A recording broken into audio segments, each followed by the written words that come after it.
See, there we go. One day, I will do custom music for that because the music we have now is What happened to the old it's one? It was nice. It was they lovely. changed it. They changed it because they always got to feel like they got to be changing shit, right? Yeah, we got to make it better. And then everyone goes, it's Yeah, it's objectively worse. worse. Thanks. Yeah. Yeah. So are you okay with it, sir? In the pre-show, Zach was struggling. I love my hoodie. It's a Yeah, custom. Well, it's a limited edition hoodie. It doesn't not the really work flex. with my head. It was. It is a flex. This doesn't flex into the hood that well. So Ah, it was annoying. I turned my head and it would just be like, you know. It'd be like that sometimes. man, I'm trying to put a link to the stream over in my Discord, and why does it always take 5 minutes for Discord to actually open on a computer? Why? My mine it opens up real quick. No, every damn time I open it, it's like that damn logo got to spin forever. I mean, I that might be a Mac thing because on PC it goes, and that's not like we're past solid state drives. Everybody has a solid state drive now, Oh so yeah, for sure. yeah. Bloop. All right, there, it's done. I put the link. I'm trying to be proactive in my shit. That just ended up being a lot more work than it should have. All right, I'll just start it. So because we're just having one conversation, we don't need to do an elaborate intro. Let's see. Unless Yeah. someone has something they want to say, like you have something you want to say, Tina. You're the funny one. Fuck being put on the spot, bruh. No, I'm good. Okay. It's only on the spot if you say okay to doing it when I ask. Then you're on the spot. All right, here we On go. this episode, watch us all fuck up. It's the Culture Smash Cast, episode 683 for November the 3rd, 2025. I'm Stephen Lackey, editor of the Culture Smash Cast. Tina? I'm Tina Qualls, contributor to the Culture You Smash. did it anyway. You did it anyway. Zach. Been holding in that laugh for almost a minute. Uh, uh, oh, okay. Hi, I'm Zach. I've been away, but I'm back, and I'm still a dumbass. Sure. Why am I out of focus? Yeah, why indeed are you out of focus? You're the cinematographer in here and you're out of focus. That's funny to me. Oh, man. All right, so let me give you these little spiel here. We'll get started because we've been out for a few weeks. Yeah. Join us every Well, Wednesday wow. night. Mostly every Wednesday night. Join us every Wednesday night live on YouTube and Twitch, starting at or around 7 o'clock CST. Follow us on your favorite platform and engage. Join the conversation. We do answer questions and comments as the show streams. Let's see. Special thanks to Skinny Mixes for supporting the Culture Smash cast. Skinny Mixes are coffee, cocktail, and dessert syrups that are 0 sugar, 0 calorie, and 0 to 2 carbs. Head on over to skinnymixes.com and try some of their drink and dessert syrups, such as the white chocolate, salted dark chocolate, and salted caramel. They also feature a variety of cocktail mixes and water infusions. Spice up your coffee or cocktail with less sugar, calories, and carbs. Use promo code CultureSmash for a 15% discount on your order. Well, hi, Sammy Sparkles. Hey, Sammy. Well, what's up, Samantha? Long time no see, lady. You missed a great movie Sunday night. Fortunately, you'll get another chance at it because Zach and I just talked and didn't actually play it. I was about to say, nice of you to finally show up. Yeah, nice to see you. It's been a while. You certainly didn't the other night, but it is nice for you to show up now. It's okay. I understand. I've been I'm waiting not to going show to this. review like these two jackasses. I have been waiting to show. Steven came at me 4 weeks ago, going, "Hey Zach, it's your pick. I need your fucking movie. Like, pick." Well, but then you went out of town, so I didn't want to play it without you. So And I missed it because you didn't give me 30 minutes. Listen, I every delivered Sunday that at 6. shit so quick, and I've been waiting 4 fucking weeks for it.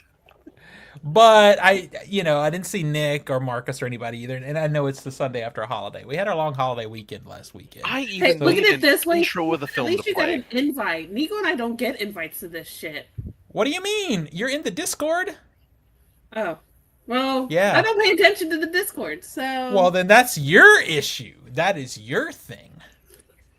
I even made 2 intros to the film to play. Well, you can- 7,000 miles away. I was gonna say, Yeah. you could play them this Sunday, Yeah. but it's probably not happening this Sunday because I have work. So I gotta Unfortunately. wait a 5th goddamn week. Yes. Yeah, probably because I found out today I have work. So I don't know. We're gonna see. I gotta see what the schedule's like. All if I right, can well, get I'm just back here gonna in go to the time. movies all day Sunday. Yeah. Well, you do have some things to catch up on. So let's Yes. catch up. Zach, you're going last because you have the most to say. So Tina, what have you been up to since the last time we got together? Caught up on Welcome to Derry. Caught up on Stranger Things Volume 1. Haven't really watched much in the way of movies just because with Thanksgiving and Nico is needing a tooth removal, so we've been dealing with that. And Oh, damn, that sucks. I got a 2-year-old who's about to be a 3-year-old in about a week. Heck Been yeah, planning a that's lot of what's stuff. up. So, but yeah, I've caught up on 2 shows. Well, like I said, Welcome to Derry and Stranger Things, and I've watched some anime. I'm very happy and impressed that you are caught up on something that is current. That makes Yes, me me very too. happy. I'm like, Two you things message that me are and current. you're like, we could talk about Stranger Things. I'm like, what? What? We get Yeah, what? Nico and I, we had to watch 1 episode a night, and it was killing me too because each episode ends on a decent little tasty bit of give us something more, but we were just so tired each and every night, so it's like 1 episode a night. Don't say anything, Zach. We're gonna get to it when we actually officially talk. It's gonna be very interesting to see where we all stand on this show as it is so far. All right. Well, I did the opposite of that. Nathan, our occasional once in a twice a year person that pops up on this show, came into town, and he and I just got together. We had Thanksgiving, and then the Friday after, we just binged it all day. We watched all of it in one day.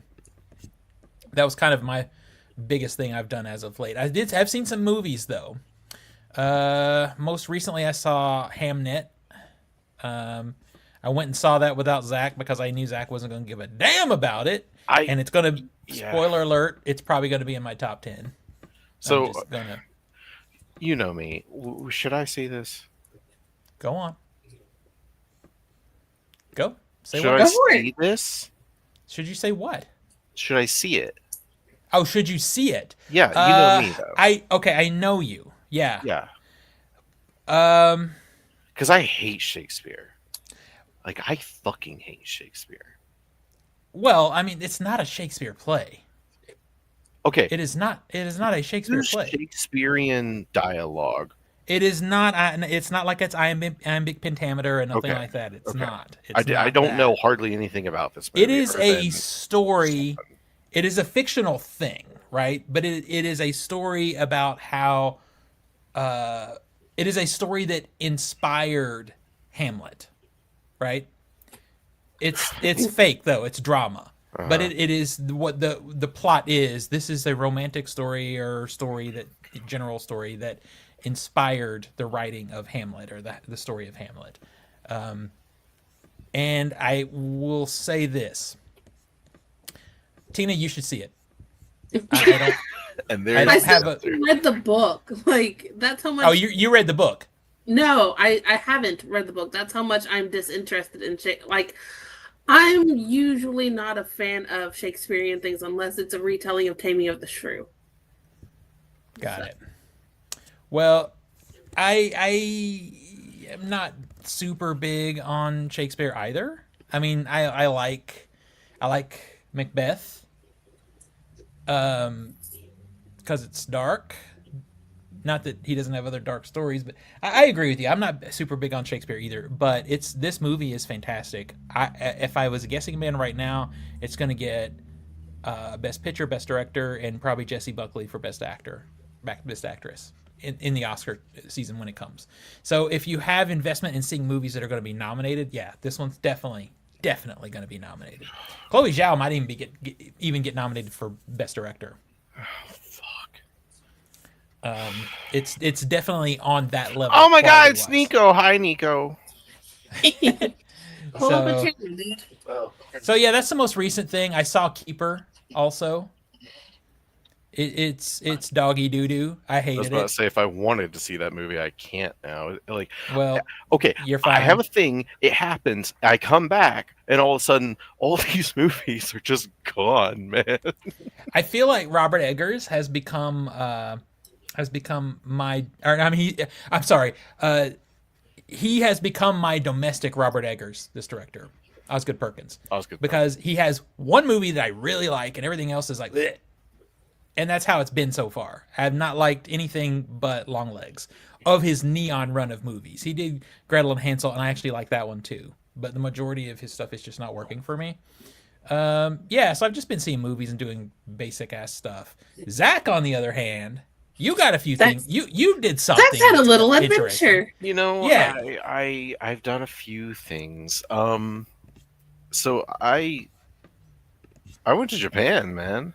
I don't know how else to say it. Yeah, no, I went to Tokyo, Osaka, Nara, Kyoto. But You just went to Japan, yeah. yeah. No, I mean it's like if you ever notice that when Zach starts talking about stuff like that, his voice changes. I went to Tokyo, Osaka, Kanada. Are you He's doing the saying? correct pronunciation. Yeah. I know, but it just so comes and It's goes. better It than always going, makes me I laugh. went to Tokyo. I went to Yeah. Oh, sorry. Osaka. Oh, Sumi Masari. Sorry. My bad. Sumi Sorry. Masari. Like, what? I'm with you, Zach. I'm not saying it's incorrect. It just makes me laugh because it comes and goes. It's like, I No, took I 2 did the same semesters thing, of though. It's Japanese in correct college. pronunciation, Yeah. yeah, but then you told me the whole time you were there, you're like, I couldn't speak a lick of Japanese. No, I could speak it. I could listen to it. I could speak it. I Yeah. couldn't fucking read it or write it, man. I could not Oh. do it. I couldn't do it. Yeah. Yeah. So, All right. unironically, So, go on. unironically, my Japanese classes I took, like, things were coming back when I was there. I was like, oh my God, I remember that. So actually, That's awesome. It did give me an advantage. I walked 20 to 25,000 steps a day, and we hit up Ghibli Museum, Nintendo Museum. We hit up Fushimi Inari. We hit up Nara Park. We hit up Dondonbori. We hit up Shibuya Sky, Shinjuku, Asakusa, or Asaska, Skytree, like Team Lab Planets. We did everything, man. It was It seemed like you guys really crushed it as far as getting to do things. yeah. I it love the was, picture with KJ and the deer at Nara Yeah. Park. That was one of my okay. favorite pictures. Yeah, so there's a picture of her because nobody told me this, but Nara Park is the scariest park outside of Jurassic Park because Deer are vicious, man. holy shit, they had a sign up that said like it's mating season, so like the male deers are a little bit kind of aggro. Didn't sell it enough because they will bite you, they will poke you with their antlers, they will attack you. Like they're looking for their rice crackers and they don't give a shit. You can be like, I don't have anything, and they're like, Zach, I wish you were on TikTok because there was a video that I saw that made me think of that picture. And it was basically these deer following people around in Nara Park being like, give me a rice cracker. Fucking a fucking shit. shit, attack. Yeah, fucking shit. So I had my 35 millimeter camera with me, and I shot 4 rolls of film. Which, by the way, it's at the lab, so they're developing it and scanning it and whatnot. I was waiting to hear about that. I Yeah. knew you were going to take an actual film camera with you. When I was at Nara, I have a picture of so KJ's like sitting there and she's posing, and then she goes, ah, because a female deer is like here, and a male deer comes to mount, and she flips out, and that's right when I hit the button. I got Yeah. that shit on film. That needs to be like some kind of Christmas card, or if you guys do wedding invitations at any point, save that Depending photo. depending on how it comes out, but I'm like, yeah, I went click and I go, I got that on film. Like, I actually got that on film. So I'm really excited to see that picture when it comes out, if it comes out. Me But too.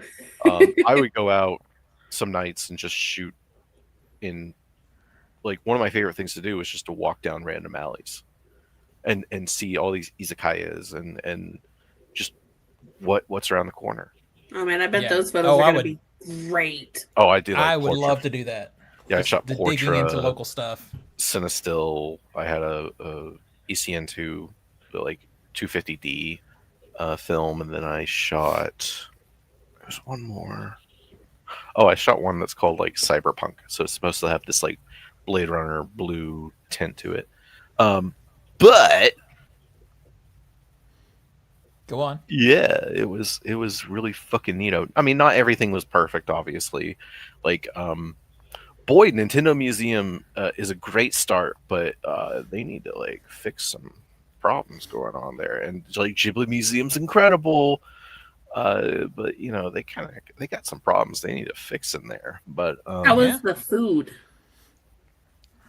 I think about it every day.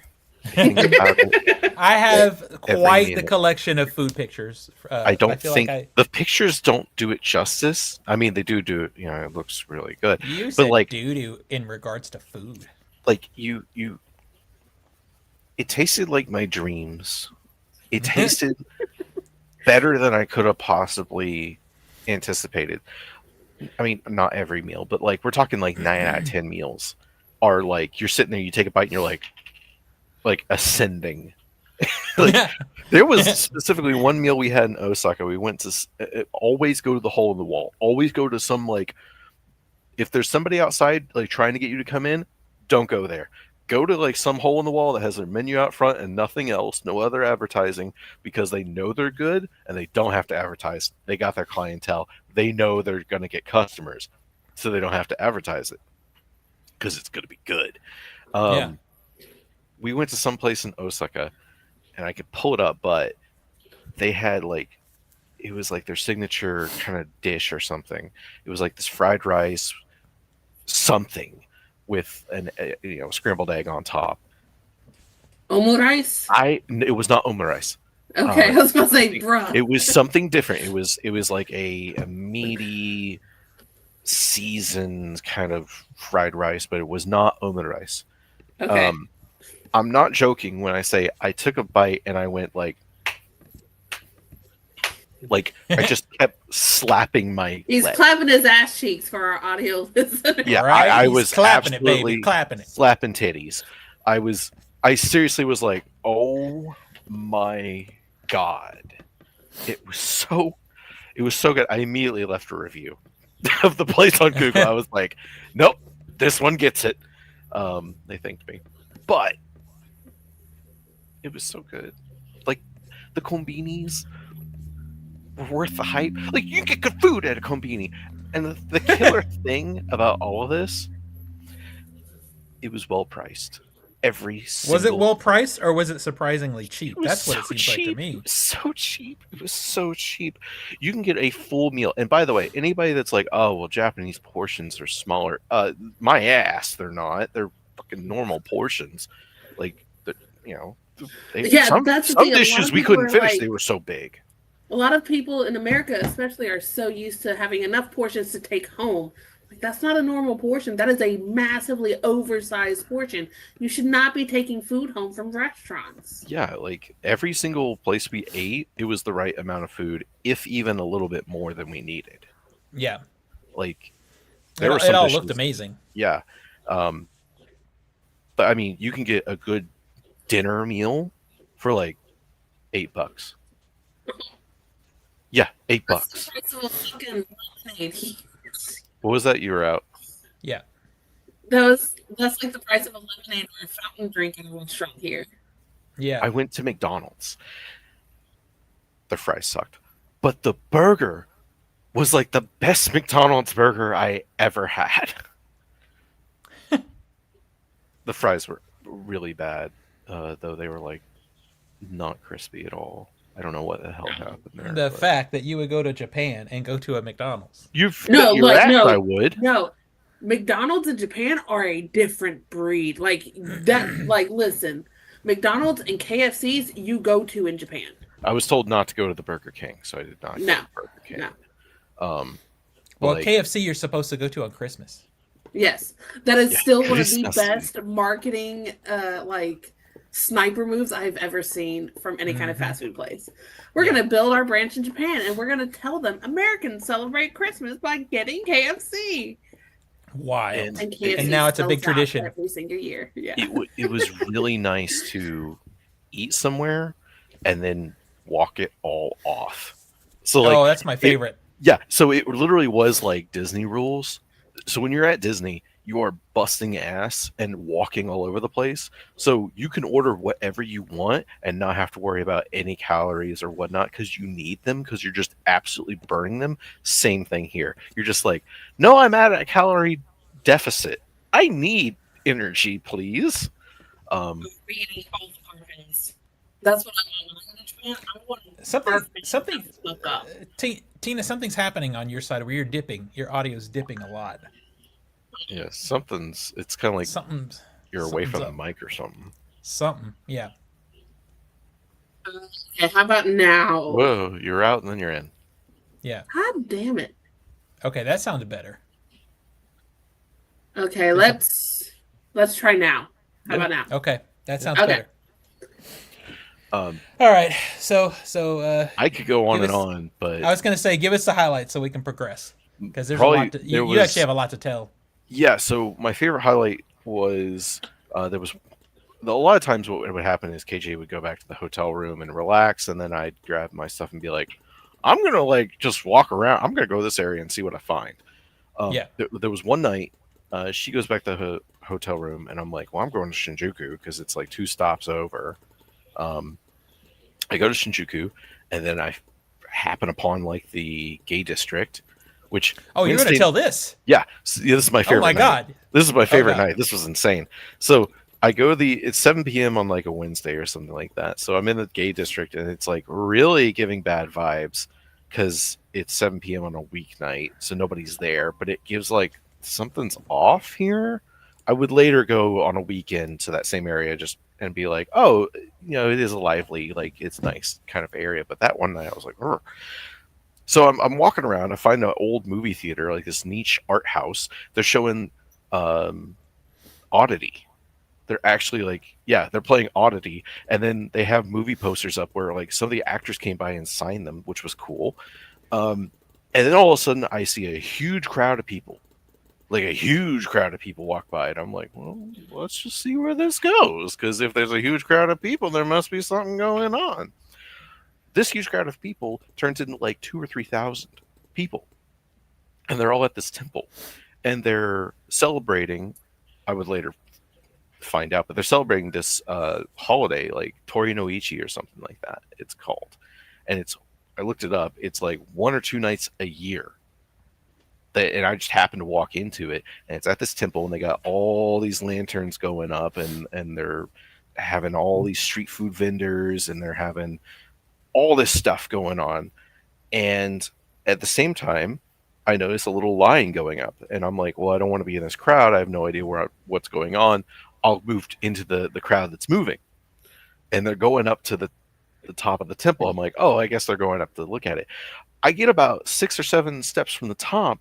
All of a sudden, I realize, oh, this isn't to see like the temple. No, no, this is a prayer line. Like I'm going to give an offering. Yeah. Luckily, I'm You not better stupid. have something on you, bitch. Luckily, Right? I'm not stupid. I'm like, wait a minute, I know what to do here.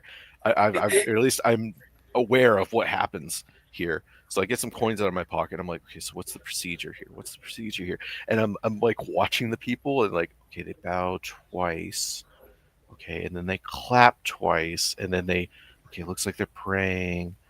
Okay, and then they bow once more. Okay, here we go. And I do it, and I like pretend like I don't. You're Pretend, going. You're going to hell for fake praying, by the way. Just I so you know. wasn't fake praying, but like, well, if anyone's listening, I went well in my head. I was like, well, if anyone's listening, I hope Well, I mean, if it's a Shinto. he's not going to hell. He's fine. Yeah. I'm just fucking with Zach because that's like, such a funny spot for him to be stuck you're in. at the He's got entrance plenty of to. other reasons to go to hell. You're at Yeah, the that's true. Yeah, you're at the entrance to the shrine, and all of a sudden you see like the priests and everything on the inside, and they're reading these giant scrolls, and you're like, holy shit. So I do that, and I then like leave the area. This was about an hour, this whole thing, and then I go across the street. I fucking got a barley tea. I couldn't believe it happened again, but I got a barley tea. I hate barley tea, and I turn like down 2 alleys, and all of a sudden I'm in the red light district. And oh boy, I'm getting hit up by these guys. It's not girls. The guys are like, "Hey man, you looking for some? Hey man, you look nice shoes, man. You looking for something tonight? Hey man, can I get you anything?" Like, and like they're all like African guys, or like European, like skeevy Russian European, like Eastern European. And they all really gave bad vibes as they tried to solicit me. In this situation, it took everything inside of me not to tell them to fuck off. Just don't look at them. Just keep going. Just keep walking. Just keep going. About the 7th or 8th one, I was like, I need to get the hell out of here. So that was about 2 hours of walking around. Zach was almost in Hostel 3. Yeah. And Nathan would have loved it. It was about two or so hours of walking around, and that was just like one event after another. I'm like, this is insane. KJ's not going to believe this story I have. That's funny. And you bought a $400 chef's knife. Yes. It is engraved with my name in katakana, and it's like custom. I took that for Christmas too. Fuck off. Oh. I also got a giant memory foam rug that is really comfortable to walk on and lay on and sit on, and it fits my space perfectly. And I had to shove it in my luggage, and it was the only thing that fit in my luggage. If you ever go, get bags that can be vacuum sealed. Oh, yeah. So you I can would pump definitely out do the that. air. It'll save so much space. Is that K Luke? Or is it K Luke 2508? What's up to you? Welcome. What's up? Samantha's awfully quiet in here, but we're about to actually start the show now. Thanks for the highlight reel from your trip, Zach. I'm glad you had a good one. It was 2.5 weeks in Japan. I mean, it was absolutely great. I loved it because you were sending photo after photo after photo to the podcast group chat, and Steven's like, "Shut the hell up, Zach." Listen, it's like Whereas 7:30 in the Nathan are morning. Like, "Keep it calm." Just landed back Yes. in Dallas. I didn't have and- texting abilities for 2.5 weeks. And I had the worst night of sleep of my life, and all I hear is boop, boop, boop, boop. I'm like, motherfucker, for real? Is that what we're doing right now? For real? I had been awake for nearly 20 hours. Shut up. I had been awake for more hours than I wanted. Also, I was like, I was what awake for the- 28 hours, and then my brain stopped kind of working. I'm like, this is fucking Thanksgiving. I should be sleeping in. Am I? No, No. no. Some bitch blowing me up. Hey, Zach's back. Yeah, exactly. It's perfect. All right, let's talk about the box office from this past weekend because it was pretty wild. Number 10 is Nuremberg. It made $763,000. It's made $12.5 million so far. That's Grandpa's movie. Number 9 is Sisu Road to Revenge. It made $733,000. It's made $4 million so far. I haven't heard good or bad about this. No one's talked about it. I have read online that it's like a barrel of fun.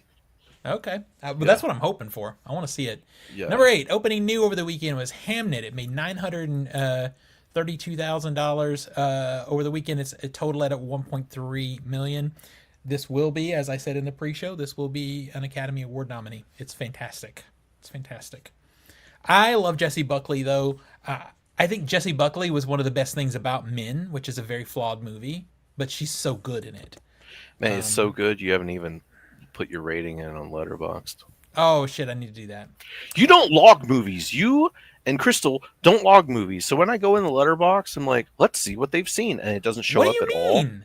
You don't. The only thing I haven't logged is that one is Hamnet, and I'm gonna do it. Yeah, no. You say you watched it, but it doesn't show up on your activity. Whatever. I open it up and I give it a score. That's what I do. Yeah, you don't log it. Whatever. Oh It's my in my. God. It's in. Then go to my channel and look at the list, sir. You'll see the stuff. Oh my god. I know it hurts. Number 7 is Rental Family. It made 2.1 million. That one's made 7.4 so far. It is a very sweet movie. I liked it. That's secretly what Zach was doing when he was actually in Japan. I am curious to Exactly. see this now. Having I was gonna say In you'll Japan. probably enjoy it in a different level because of having just been there. Yeah. But it's 'cause I- it's good.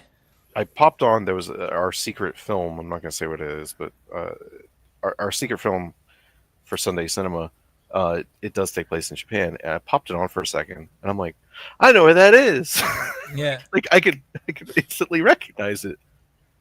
It's Well, like, that's oh, probably yeah. going to happen with this one too, because it's shot a lot around. Like it's not, like it's out in like the cities and stuff. So yeah, you'll probably have that same vibe. But I recommend. I think it's a sweet movie. It's the best thing I can say about it. Number 6 for opening new also is Eternity. That one made 3.1 million. It's made 5.2. I have not seen anything about it except from my mutuals and peers. I hear that it's fine. It's Yeah, like a- that's essentially what I've heard. Is it's fine. So I looked up the ending just to see what happened, and I went, yeah, that's fine. Whatever. Yeah, I'll see it. I'll see it eventually.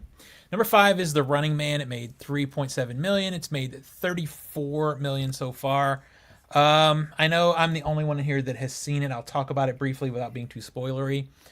I love the original Running Man, but I also understand it's realistically a 3 or 3.5 out of 5 movie when you look at it critically. But it's fun. I love the stupidity of it, the campiness of it. This movie is unfortunately about the same rating, going in a different direction. It does bring in more of the actual book. The Schwarzenegger Running Man is completely different. It takes just the core Yeah. idea of the book and that's it. It's completely different than the book. This one is not completely different, except in areas where it is, and it is for no fucking reason. And unlike The Long Walk, it doesn't have the balls. Oh, it didn't do it. It doesn't have the Pussies! balls I fucking told you they wouldn't. So Yeah, because you can't do it it's- now. I mean, you could. and I feel like respect you for doing it. there's really only 2 ways to do this story: the ridiculous fun way, which has already been done, or the hardcore let's go with the source material and fucking go. And they didn't do that. This one's kind of sits in between. And I feel like Glenn Powell, like I know everybody loves Glenn Powell. I think he's I'm tired of fine. him. He's fine. I think he is just more likable as a person than he is actually good as an actor. That's my he feeling. is. To me, he is the. When white people say something's too spicy, that's Mm-hmm. what they think of with Glenn Powell. The mayonnaise. Whereas, yes. Whereas people with actual taste are like, "What the fuck? This is bland as fuck." But like, Yeah, I think he in real life when you hear him in interviews and stuff, a lot of people think he's good looking and he's personable, like he's likable. And I think those traits are really what come through more for him because I'm like anybody could he didn't do anything in this role that somebody else couldn't have done, right? And I think that's the big thing. And maybe that's to your point. Well, you're kind of saying he's terrible though, right? no, he's fine. Like I enjoy mayonnaise on a chicken sandwich. There's a Yeah. time and a place. Okay. But it's like, if I have a chicken sandwich or if I have with like mayonnaise, like from fucking Popeyes or McDonald's or something, but then I'm offered a gochujang dripping chicken sandwich with like Not the dripping. a sesame bun, I'm gonna go for that shit Yeah, because that seems to appeal more to my taste. exactly. I'm agree sure with that. he's a great. He's a fine person. I'm sure, ish. Who knows? Who knows for sure? Yeah. But everything that I've seen him in is just like he's forgettable to me. afterwards. Like he does fine in the role, like with Twisters. He's fine in the role. Honestly, when I think about that movie, I just can't really remember much of it. It's just not that Yeah. good. Yeah. And some of the other stuff that he's been in, I just have no interest in seeing. Well, the conversation I had with somebody recently was that, oh, well, if you're saying that about Glenn Powell, then it's kind of the same with Keanu Reeves. And it is, except when you compare Glenn Powell's filmography thus far to Keanu Reeves' filmography thus far, there are at least 2 or 3 movies in Keanu Reeves' career that you can look at and say he owned that. He made that special because he did it. Yeah. I haven't seen a single movie that Glenn Powell made something special because he was in it. You know what I mean? John Wick is special because Keanu Reeves made it special. I think Keanu Reeves also took some bigger swings in probably like that stage of his career than what Glenn Powell, or maybe, I don't know, what would you say is the equivalent stage of career for Keanu Reeves? Is it like Dracula era? It's not Bill and Ted, but is Dracula era, maybe or is it Speed? Matrix era? Speed Maybe seems the equivalent one. And I don't know, maybe that is close. But around the same time he's doing Speed, Keanu Reeves roughly is also doing Dracula. And it's like that's a weighty, it is fairly lambasted. His performance is in that movie. I was gonna say, arguably though, he wasn't good in Dracula. No, but still, it's a swing. It is like he went out there. I feel like Glenn Powell is playing it safe in Hollywood. Exactly. He's wanting to do the male leads. He will only maybe like the action star, romantic interest. I think he's afraid to be weird. Is there any Glenn Powell performance that you've seen to where you're like, it has to be him? He can't. That That's role right my point. there can't be replaced. So you can look at for Keanu Reeves, you can look at Point Break and Speed and say, oh, that's just Keanu Reeves being Keanu Reeves. Okay, fine. But no one else can be Keanu Reeves. So at least he owned that character, even if it's just him being him. You know? Glenn Powell being Glenn Powell in Twisters. Yeah, Glenn Powell's being himself in Twisters, and it's forgettable. Yeah. So whatever to Glenn Powell. I'm whatever. Anyway, also number 4 of the weekend was Predator Badlands. It made $4.8 million. It has made $85 million so far. I think I'm the only one who's seen this. Also, damn, correct? I wanted to see it. It's basically gone now. Let me tell you, baby, you've seen it. Have you seen The Mandalorian? Have you seen it? Because if you've seen The Mandalorian, you've pretty much seen Predators. Okay, I'm what not season? even. What's that? What season? Kind of maybe season 1. Zach, it's okay. It's been out for 4 weeks, which means you got all 4 of your weeks of box office money for it. So just count your blessings there, because some people don't get that. This is this is baby's first Predator. I think there's nothing. Predator should be scary. It's science fiction, but it also should be scary. He should be intimidating. It's none of that stuff. It's very, very, very Marvelized. In fact, it feels like it was probably could have been written by Marvel writers, because there's a lot of comedy in it. And you don't go to Predator for fucking comedy, but there is. And even when some of it works, like in the first I don't know. act, some of the I'm a sexual tyrannosaurus with this. Yeah, but you get. But yeah, that's like one scene. And it's also a very different. It's a very R-rated type of comedy. Well, the comedy in Predator Badlands is very PG to G-rated comedy. Well, that was my question. Was it's like this got PG-13, and everyone went, "Fucking hell, here we go." Did you feel like they were pulling their punches? No, I didn't feel like they were pulling their punches. It's okay, just the movie so it they just made. happened to get PG-13. It's the movie they made. There's no real blood in it. They weren't pulling their punches because they weren't actually swinging any fists. Exactly. And there's all this nonsense about, oh, we went to so much trouble to do a real practical suit and all this stuff. Yeah, they did a real practical suit, but it's shot on the fucking volume. LED screen, the volume. And that's why I say it looks like The Mandalorian, because it's so much. And there's behind the scenes footage of them shooting on location, so there is some location shooting that happened. But this is the same thing that happened with Frankenstein. When they are on location, they flatten out the color and look of it so that it matches the stuff they shot on the volume, rather than the other way around. I feel where like this shit's coming to a head. More and more people are really starting to complain about like how flat shit looks. Yeah, it's because they're being so cheap. You know, I saw a special effects video the other day talking about how the first Iron Man movie, the CGI in that from 2008, looks better than the CGI we have now, and it's because it was used as an add-on to practical. You know, it's easy to not notice the parts of Iron Man's suit that are CGI when everything from the waist up is practical. You know, that kind of Jurassic Park type of blending is what we need, but we're not doing that anymore. We're just doing the whole thing, and it looks bad. The movie was disappointing. So I don't know. It's kind of like you've just been mad anyway, to be honest. Number 3 is Now You See Me, Now You Don't. It made 6.9 million. It's made 49.6 million so far. This movie is doggy doo-doo. It's bad. It's just dumb. It's convoluted. There's barely any real magic in it. It's just a bunch of stupid CGI. Like, this is a movie about magic, and there's barely any real magic. It's all CGI stuff. And the plot is ridiculously convoluted. And I know that's part of what these movies are about, but it's which movie has better magic? Now You See Me, Now You Don't, or Lords of Illusion?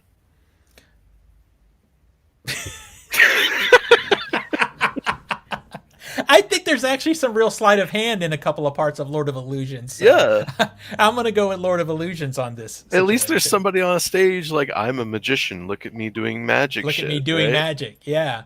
And, you know, this thing always, they start these movies with, you know, it's kind of like the comic book way of starting movies, where they have a big event at the beginning that doesn't really have that much to do with the rest of the movie. It's just, hey, look how cool it is. You know, like the first page splash page of a comic book. Yeah. Not even that's real magic. I'm like, that's the time you could have at least done some real magic, but no.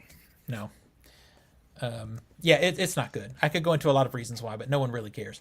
Number 2 is Wicked for Good. It made 61.7 million. It is currently at 269 million so far. Am I the only one who's seen this? Well, Yes. Yeah, I've been out of the country. Well, I'm not talking about you. I didn't know if they had taken the time to see it. No, we haven't. So We have not seen it. I really liked it when I watched it, when I was in the theater. As it has settled out, I've liked it less.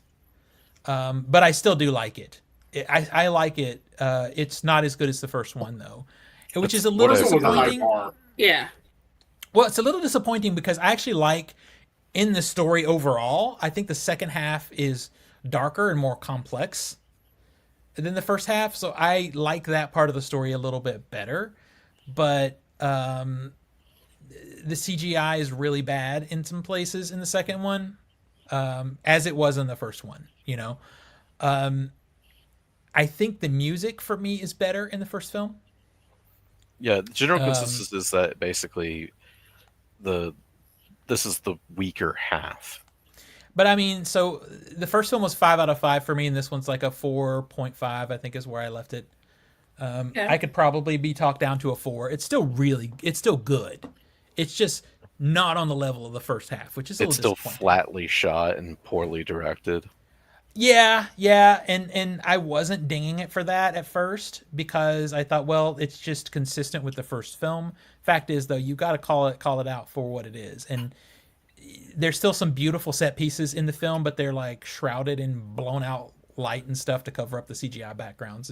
It's another situation like that. So it still looks washed out. CGI animals still don't look good. Stuff like that. So it's good though. I don't want to talk it down on it too much because it's still going to be a top tier film for the year. But I wonder, because the first Wicked was really high on my list last year. I wonder where it's going to be in my top 10 this year, though, because there are so many 4 out of 5 and 5 out of 5 films this year. I'm curious how it's going to go. But I do still recommend the movie. I think it's good.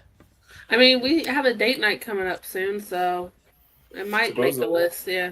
I'm just gonna this weekend. I'm just gonna go to the movies and just be like, let's just do it. Do like 4 or 5 movies this weekend. Let's go. Yeah, you got a lot to see, sir. Yeah, it sucks. Well, you know, it's like homework.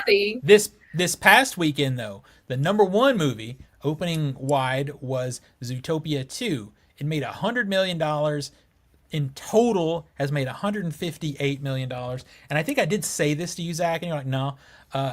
It made $500 million, as I said it would, globally. Holy shit! It's Wild. at $600 Yeah. million right now. Yeah. Yeah. Yep. Blowing up around the world. So, Well, the general word of mouth on this is that it's good. yeah, everybody's saying it's good. I want to try and see it. I haven't Yeah. seen that one yet. And because right now, the screens are dominated by Zootopia and Wicked, there's not much room for anything else. So the only thing we have coming out this weekend of note is Five Nights at Freddy's 2. And as expected, there's no tomato score because no one be talking. Right now, it's just... Well, the embargo lifts tomorrow at 1 p.m. So we'll see how it goes because, yeah, there's no ratings for it. So, let's talk about Film Ball. All right. So it's been a while since we've had an update. So some things have shaken up a little bit. All right. In our first reported Discord game, in 5th place with 22.3 million. What the fuck? Did that pop up for anybody else? Yeah, it did. It popped up for me too. Fucking bots. Right. All right. In 5th place with 22.3 million is Adam.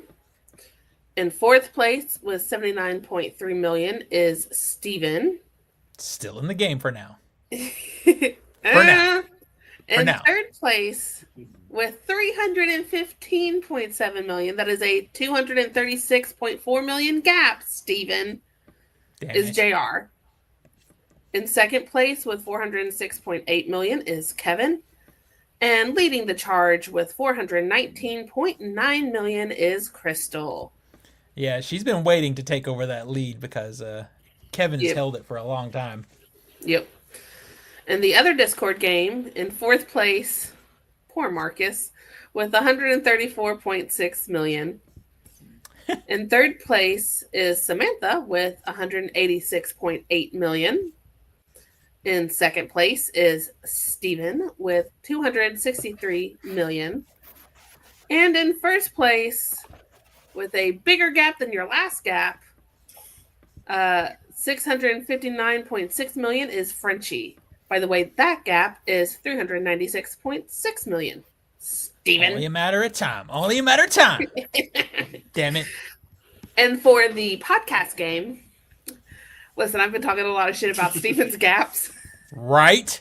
In 5th place, with $92.8 million, is yours truly. In 4th place, with $218.1 million, is Nico, which that'll change because of that Zootopia money coming in. Yeah, when that Zootopia money crosses it, it's going to be different. Big time. And 3rd place, with $291.8 million, is Zachy Boy. In 2nd place, with $311.9 million, is Nathan. And in 1st place, for now, is Steven with $329.4 million. Don't get comfy. Steven, do not get comfy because you do not have any more movies left aside from Avatar Fire and Ash. And it's going to crush it. It's going to set everything on fire, baby. Yeah, I've heard. I think your I've heard game is up stuff. in ashes.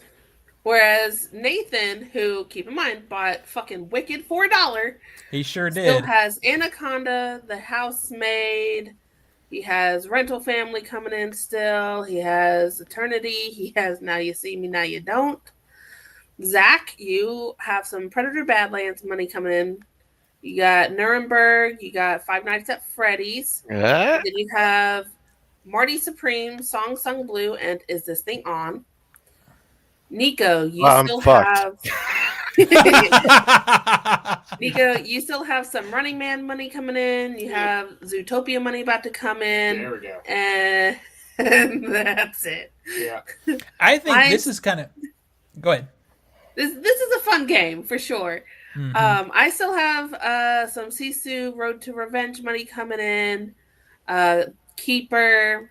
I got Silent Night, Deadly Night. I got the SpongeBob movie. There we go. Uh-oh. Zach, you lost Mortal Kombat. I'm still Nathan- pissed. Nathan lost Grow. And then there's a lot of movies that didn't make a 4-week run. Like Big Bold Beautiful Journey only got 3 weeks. And Keeper didn't get Bone full 4 Lake weeks. was only 2 weeks. Bone like got boned. Got Yeah. boned because it's not good.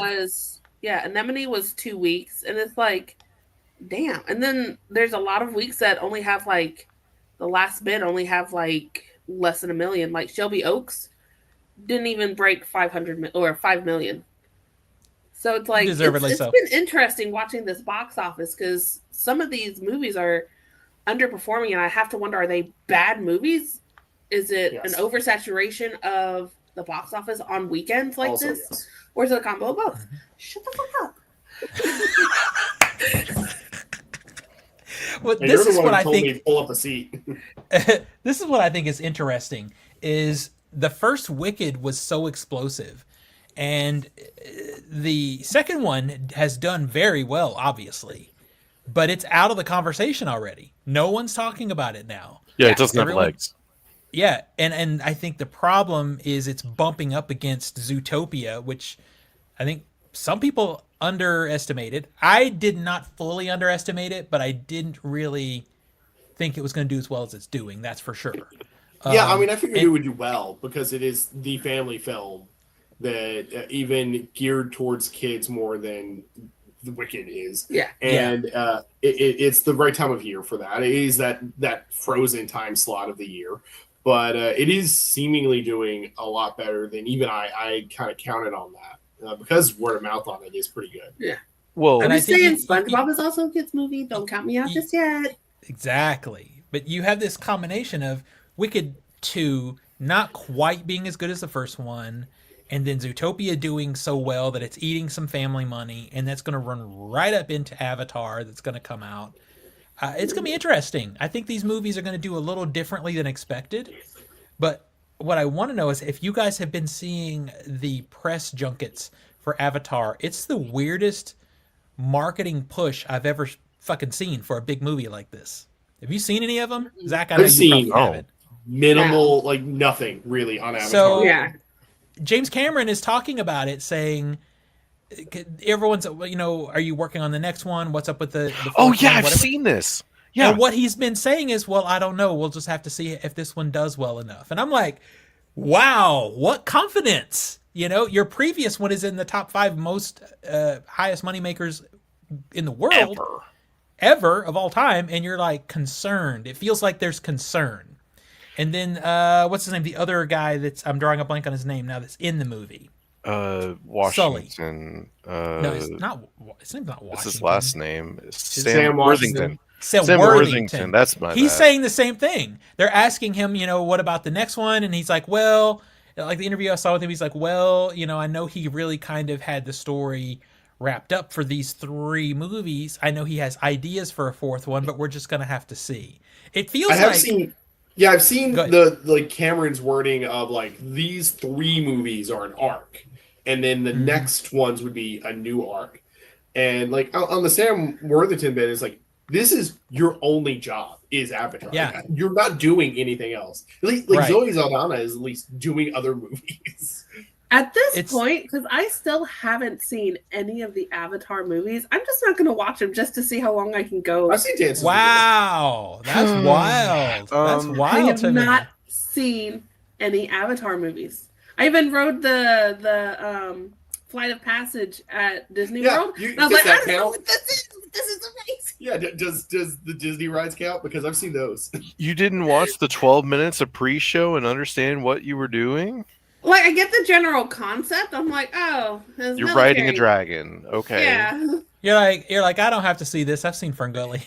Like, where's Texas? I know it's a joke. God. Where's my Tim Curry voicing a sexy, oozy mass of toxicity? That's what I want. So I don't know. I just think it's such a fascinating marketing push to be like, I don't know. It's almost like Cameron saying, if you want more, you better get to the theater. It's like a threat almost. That like if this doesn't do well, then we're done. 3 hours and 15 minutes. That's fucking stupid. For 18 minutes. Hey, that's only 2 episodes of the new Stranger Things. Yeah. It's longer than the second film. I don't think it's fully happened yet, but we have to be on the cusp of finally getting like an overblown runtime backlash of like a lot of these like big blockbuster 3-hour movies. No, like, what it they don't is need to be we're 3-hour going movies. we're going to start going back to having intermissions. That's what it is. I would love an Speaking intermission. of I that, would love that. That'd be great. speaking of long movies with intermissions, I mean, look, but like you're running into problems where like it's us. It's like it's You tried. the question. The question is babysitters. The question is like you're carving in a lot of time out of the day to go watch a 3.5-hour Yeah, movie. if we're And- doing date night, we can't do a dinner and a movie now. We have to like, We're movie looking, and that's we're it. looking for a 2-hour movie when we're trying to pick a movie out for a date night because we want to be Yeah. back and sleep and stuff. So it's like long run times do limit some of the potential, and this might be like one of the instigating things that will bring. It's happened that a lot more movies this year have been shooting for the 2 and under mark. At least ones I've seen. So I don't know. I mean, I support a would love movie for being as long as it needs to be. Killers of the Flower Moon was 3 hours and Yeah. 26 minutes, and I wouldn't shave a minute out of that movie. I Yeah. love it. But there's plenty of movies that aren't that. There Yeah. are so many movies in the past like 5 years. Pretty much like the Marvelization of like these movies got longer and longer and longer until you're like Endgame is almost like 2 movies just to get through it. Yeah, it's like stop giving us fluff, give us an actually good story. And if that happens to take place in an hour and a half, okay, cool. Mhm. That's an hour and a half. I'm fully enjoying myself as opposed to a 2.5-hour movie where an hour of it I'm wondering if I can go pee and not miss anything. Yeah, those are I'm the gonna things call I it- love about, I'm like, gonna call it Superman right and Fantastic now. Four. Right now, I'm gonna call it that we go to see Avatar, and the first thing I'm gonna feel coming out of there is they could have trimmed 45 minutes. Like it should Well- be 2.5 hours probably. I've read some things about this third one that make me go. Of course you Yeah, have. well, I mean, I've read early screenings too of like it seems to be retreading a lot of stuff from the last movie. Yeah, the main thing I've heard is, did you like that third act from the second one? Well, guess No. what? We're doing again. Damn, because I bigger. didn't. It's didn't. like people are like literally it's just the third act again, just bigger. I'll see the film myself, but the Oh, other yeah, for issue sure. I've heard is like, it's frame rate mix up time again. And I'm like, oh, I hate that God. bullshit. HFR bullshit. Yeah. Ugh. I am fine with a film as long as it needs to be. Yeah. Totally fine with that. However, I'm getting to the point where I'm like, if your film is over 3 hours, one of 2 things needs to happen. 1, you need an intermission. Or 2, you refuse to do an intermission. Fine. 1 to 2 trailers before it, and that's it. Yeah. You can't have Yeah, it's not gonna 25 to happen. 30 minutes of advertisements and trailers before your 3.5 Well, hour okay, movie okay, but hear me out. Hear me out. This is the with argument no for that, though. intermission. This is the argument for that, though. The first thing that they would say is you don't have to step in there during those trailers. You can wait till the last one and then come in. When's the last one? Are you going to have that showtime listed? Actually, some of the movie theaters that we go to will list like the time, and then underneath that it'll be like trailer runtime is 23 minutes, starts at this and ends at this. Fine. You need to start listing So that. that off I was boxes. happy seeing that, and You need to what start was listing that. But now you want to see Avatar. Avatar's 3 hours 50 minutes. You want to see the new Steven Spielberg movie trailer. You want to see the fucking new Avengers movie trailer. You want to see the new there's more. Like they're using this tentpole film as the premiere for these bigger films now. So now you're Yeah. going to miss those You get because YouTube. oops. It's different if it's like I've seen this trailer 18 times before, but this is the premiere now. I And do you wish, though. you refuse to put in fucking 10-minute intermission in. I'm not even asking for 15. 10 Yeah. minutes. I feel like if your movie is over 3 hours, you could concede an additional 10 minutes Yes. for people to get up, go pee, catch their breath. Let me go buy some popcorn. Let me spend money Yeah. at the fucking theater. Yeah. Because I'm more likely to now. Fuck. But anyway, Just heads up, we're hitting the hour mark. Yeah. I know. Speaking of long ass run times, with intermissions, that is the one thing that's not really in the rundown that is happening this weekend. Is Kill Bill: The Whole Bloody Affair is releasing to theaters this weekend, which that's not what I is- thought we were segueing into. but I okay. know, Well, but because this it's an actually is a intermission. 4-hour movie with an Yeah. intermission. Yeah, they and put an intermission in. Thank God. Tarantino Zach, does that. Like when the Hateful Eight? full version Hateful of Eight. Hateful Eight had intermission. And that was great. yeah. It was So wonderful. if it's showing in your area, I recommend, because you're getting an animated sequence that was originally taken from the film. And it's uncut. And it's full and it's- color now. Yeah, everything's in On full color the way the movie was uncircumcised meant to movies. be. What's that? I said I love uncircumcised movies. Exactly. But yeah, so Zach and I are seeing that on Saturday, and I bought the tickets for early because I bought them for $4.40 because I'm like, we're about to be in this movie theater for like 5 hours. Yeah, I was about to say, well, we're going to be there till 9 or so. Exactly. But I'm excited for it. But also, talking about long ass run times, we have all watched Stranger Things. If you have not watched Stranger Things, beware, because we're going to do Spoilers. For part not one, as at long least. as we anticipated. Spoilers. We're going to do part 1 of season 5. The first 4 or 5. How many episodes was that? 4. 4 episodes. 4. It was 4 episodes. And there was all this hype about them being super, super long, and I don't think they were. Some of them were a little long, I guess. The longest The one was first- 90 minutes. Yeah, Yeah. the first half had like shorter run times than I was expecting, but apparently part 2 is going to have some longer run times. Well, we know the finale is like 2 hours and 1 minute or something like that. Yeah. Yeah. I'm probably gonna, and that is releasing in theaters on New Year's Day. I think is. Boy, if you can get tickets for it, shit is selling out. I know. We may. You have mean messed up Netflix is putting something in theaters by No, choice? for a day. Here's the thing: if Not I'm even going to for a try day. that hard, For a if I'm going to night. try that hard and that ugly, I'd rather do it in the comfort of my home. I like to do it in public amongst other people. So let's just do a. I knew this was going to happen because we haven't had a show in a few weeks, and we're already an hour in, and we haven't even talked about Hell it. yeah. But let's just do a quick overview of what you guys thought of these first few episodes. I'll start with Nico and Tina because I kind of know what Zach thought already. I feel like it's better than some of the seasons. It's definitely not the strongest by any means. Granted, saying that we haven't got the full season. I saw the return of Mike being a better friend. I think it's mostly because he didn't have much interaction with Elle. He was a better friend, a more competent character.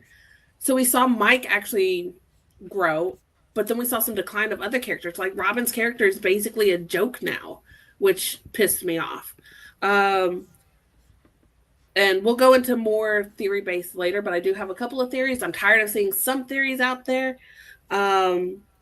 Fuck Jonathan. Jonathan needs to get over whatever shit he's going on. I feel like I need more detail because I forget the characters' names. I don't know who you're talking about. Jonathan John is is the- Nancy's boyfriend. Jonathan is Lil's brother. Yeah. I the one feel who's like like, the characters have reverted. So we Yeah, can it's have like conflict. Jonathan's about to propose and Steve is like the friend. Yeah. Okay. I have some issues with. I like that they still use practical sets. Like, I can drive down. So Evie's swim class is off of this one road in Atlanta. If we drive 5 minutes, 10 minutes the opposite way, we're passing by Hawkins Lab. Like, I like seeing that shit everywhere. Like, the cemetery is 10 minutes away in Stone Is Mountain. Hawkins Lab in this season? No, I'm just saying, like, seeing familiar. We could have bought the Wheeler house. It was in our price range. It's just on the opposite side of town. I don't want to live there. So it's like seeing that kind of shit on like almost a daily basis is really cool when I now live in the city where it was filmed. But some of the monsters look a little unfinished, if that makes sense. I was fine with the way the monsters look, especially at the finale, like the last 5 The minutes. finale was fine, but it's like What I That- was not that okay with first- was that at the beginning of the season, there's a moment where they have to go up a radio tower, and holy shit, Yeah, it looked that bad. was- That is terrible. See, yeah, that that one was looked bad. that was really bad. Like That was even like- as we were watching it, Nico and I are like, this wouldn't look like That this. definitely seems like I've seen that one lampooned a lot online too. Is like the case of like the worst CGI usage Yeah. of the season so far. I think it's a fine season. I don't think it's I think it's because the monsters still look so wet to me. yeah. The Vecna got kind of a uplift in terms of Vecna And then got everybody, snapped, even the boy. villains are on fucking Ozempic. Can you believe that? yeah. I'm like, who does your corset design? Because goddamn, I feel like it's been a fairly consistent season in that there aren't storylines that I am dreading that it switches to. Like when it switches to like there'd be seasons when it's like, oh, now we're following Joyce and Hopper, and it's like, oh, I'm bored. Or we're following Nancy and Jonathan. Season 2, and it's like 11 and her newfound sister, or which someone. It's something that they fixed, because that was a big gripe that we had, is you just threw a sister in there in season 2 and everybody forgot about her. And it's like, I'm not going to say it's fixed. Because it was a dog shit episode and no one wanted to remember. Everyone hated that episode. At the end, I was going to say, I'm not going to say it's fixed because it was a teaser at the end of this one. We will see if it's fixed. We see if it's fixed. And really, that's just integrating a loose plot element. Yeah, but they tried to bring that back in. We'll see what they do with it. My point being is, like, there's not really a plot thread here that I'm watching and going, you know what, I'm just zoned out. I don't care about any of this. I'm pretty locked in on the storylines for everyone going forward. Yeah. I will say the probably the one that I am least locked in for are like the relationship ones. Yeah, really. Like, I don't care if Jonathan proposes to Nancy. I hope she dumps his ass. I don't care about Vicky and Robin, because honestly, Robin's being a piece of shit girlfriend. But the best parts about that is that those elements are happening, or like are seasoned in secondary other things that's happening at the time. Yeah. It's not, we're not cutting away, and those are main focus elements of those characters. Like the Jonathan, Nancy, and stuff is happening while they're testing out if a shotgun blast of a tracking device is going to work. It's like, okay, that's a nice scene. My favorite meme from this first half is, oh yeah, them welcome down wheelers. Yeah. I'm generally I'm finding it. It's also very interesting to see the kids, air quote kids, now, because like there was this one scene with I forget the character names of Erica and her brother's name. Erica and Lucas? Lucas, thank you. So like Lucas and Erica's like actors are on set or like in the shot. I'm like, I could see the stubble on his face, and I could see that they are super bagging her sweater clothes because she's in middle school, but there is formation. There's like you could definitely tell. Not the formation. Movies. Yeah, the formation. You can tell that these kids are no longer kids. He feels weird because because she's in middle school. Yes. That's why. It's weird. I just love the terminology. It's like, how do I say this? the character is supposed to be like 12 or something, and I think the neat thing about like Erica in particular is like she's ostensibly the age that the main 5 kids when the first season started. Yeah. But yeah, you can just tell that these kids are done. They are adults now. They are hiding as best as they can. That these are. Oh, actually, no. The worst CGI. The worst CGI is the very beginning of the season when they de-aged Will Byers. Was the Noah Schnapp's character. It's like that is the worst de-aging technology I think I've seen in I will years. say I appreciate in the Henry Memories flashback to high school, they didn't use de-aging. They just got actors who looked as close as they could get to the others. Much better thing to do. It looked so bad. It's like it was so terrible. Yeah. I don't know why. And I'm sorry, that fucking jump from tree to tree. Fuck that shit. I'm sorry, no fucking 11-year-old can jump from tree to tree with no running start. Demogorgon chasing him. Nah, fuck that shit. Sorry. But to what you said though, I don't know why we rushed this to de-aging when traditionally we would shoot over the shoulder of a kid to get to the back of their head for the scene, or find someone that looks like the kid. Now it's just rushed to bullshit de-aging, which doesn't look good. Yeah. Well, the other thing anytime. It's been 2 years since the last season, and it's like, however long they may have had that particular scene planned, like that could have been written, I guess, in between last season and this one. But I mean, they had time. They had time to make that better. They had $480 million, and this is the visual effects we're getting. Yeah. I'm sorry. That's not acceptable. I could almost forgive the really bad top of the radio tower one, because at least that one would have been filmed within between It feels like a after pickup. last season this one. But you just could have made the de-aging look bad. I would only forgive it if the scene meant something in the overall scope of the story. It doesn't, though. That's why I say it feels Yeah. like a pickup Yeah. scene that That's some fair, studio too. exec or audience went, "Hey, we need like a setup to why they're fighting or have a competition." And I'm going, "Why are the characters acting like this? We've been through 5 If anything, seasons I of would this. say They the perverted." de-aging one feels more like a pickup. It's like they realized really late that they needed to thread the Will Byers character. It's like and the Vecna Will Byers connection. They needed to like thread it all the way back to the beginning of the show. Mm-hmm. And it's like, oh shit, we have to make him Well, look because they young. didn't- Well, that's simple. It's because they didn't set up Vecna from the start. They had a different kind That of was- exactly. villain, and then in Because season Yeah. 4 they go, "Oh we wait, still no, don't know- this is the bad guy all along." And now we Because- have to because- recontextualize the entire series. to We fit still this. don't know then, like, how did Will escape because he was controlling lights in the house the whole time when they were doing all the Christmas lights? It's like, Yeah, was- there's some yeah. plot holes that they've made now. yeah, and From we season still 14. have Mm-hmm. plenty more to go, so Yeah. we don't know. From my understanding, the Duffer Brothers also say we will explain the Upside Down by the end of the show. Like, you will know what all of this is. So maybe we'll figure it out, or it could just be a plot hole that they screwed up because they wanted to make Vecna a big bad for the whole show. Well, I mean, Yeah. I assume that the part where he gets kidnapped takes place in between him making the lights beforehand and getting caught. That's It seemed from my understanding that was pretty much like right after he got in the Upside Down is what it looked like. I mean, I could be wrong. Yeah, he was singing along in Fort Byers or Camp Byers, something like that. Fort So Byers. it's definitely some time has passed because he was taken in the shed. So it's very possible that he's already messed with the lights. That's fair. Yeah. I will. Yeah, I can at least point that out. Point Yeah. that to where that's probably what happened there.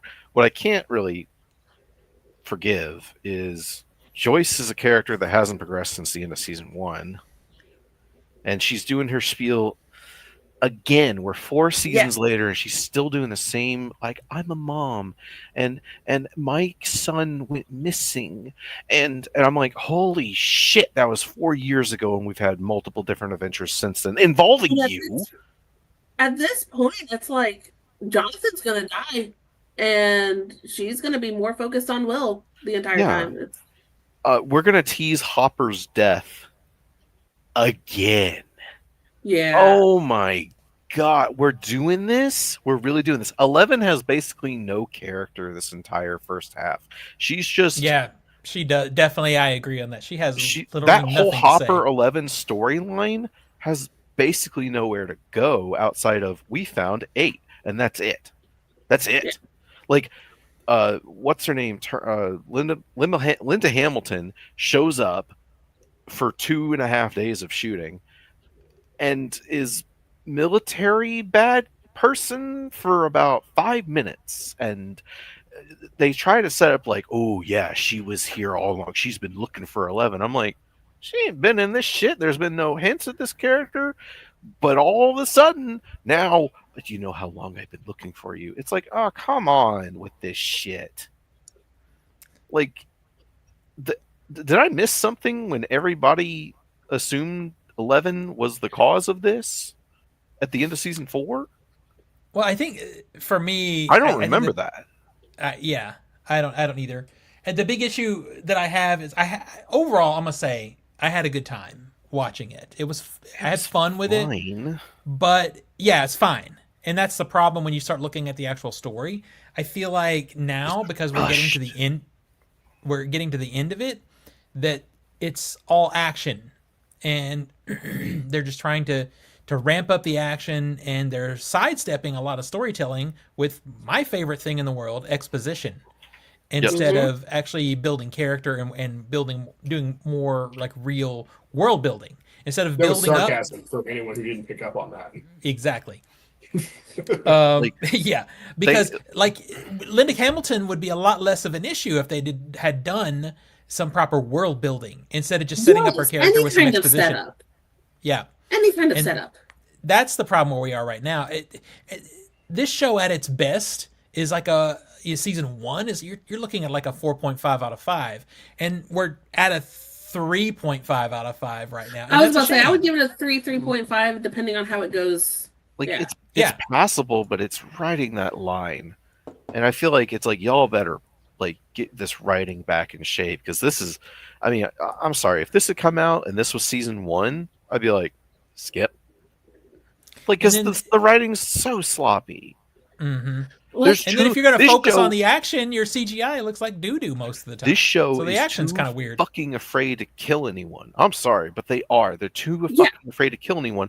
But now, because we're too afraid to kill anyone, and we have to introduce new characters for every season, there's so many characters stretched across here that you have all these plot threads of characters. And I'm like, we should have gotten rid of him 2 seasons ago. We should have Yeah. got rid of that person seasons ago, so we can focus in on our team. And because they didn't do There that, are it just feels like legitimately there's no time. 3 characters I would absolutely hate to see die. Everybody else, I'm okay if they die. Like, yes, I Yeah. like their characters. Yes, I love their stories. But if they die, it makes sense. Dustin's a And I'm not fucking gonna be asshole. Yeah, they went a long way to make Dustin unlikable now. I liked Dustin. Well, in here's this season, the I'm like, he's a thing. fucking asshole. Well, here's Yeah. the thing, and you guys, I think, also referenced this when I was saying the same thing about Mike in season 3, where he was an asshole. He's a teenager, and on top of that, he's a teenager dealing with grief. And imagine if It's been 500 Nico saved the world. Nico had been persecuted, whatnot, before, and saved the world and saved you specifically. And shut the fuck up. And you get back and you bury him, and people are still saying he's a devil worshiper, he's an awful person, he's a child molester, he's like saying all this horrible shit, and you know it's not true, and you know that nobody would be like, that's how he's coming. It's been 500 days. See, but still, he is still a teenager. His frontal lobe has not. His body back? Sir, are you putting? Did they get his body back? I don't know. We don't know if they buried an empty casket or if they actually buried a body. And And also, if they are buried you an putting? empty casket? How did they know when he died? Like, of course the kids know, but Yeah. Well, they but assume he died. My when thing is Hawkins also exploded. you're putting a number. You're putting a limit on someone's grief. No, what I'm saying is, Yeah. if this took place a few weeks after the end of season 4, completely understandable. But you're telling me Dustin's been acting this way for 500 days and no one's been noticing? Nobody's been saying anything? I will be on And Zach's now side it's a on this problem. for a moment, because as we see the other kids talking about Dustin, like, because before, like when they're at lunch, it seems like Dustin's gotten worse. It seems like something specifically has happened. Like there is a catalyst. Yeah. And we never figure out what that is. We don't know like what in particular is setting him off. Because the show doesn't have time for it, because the show's not interested in it, because we have to have action, Yeah. and we got to get to it as quick as possible.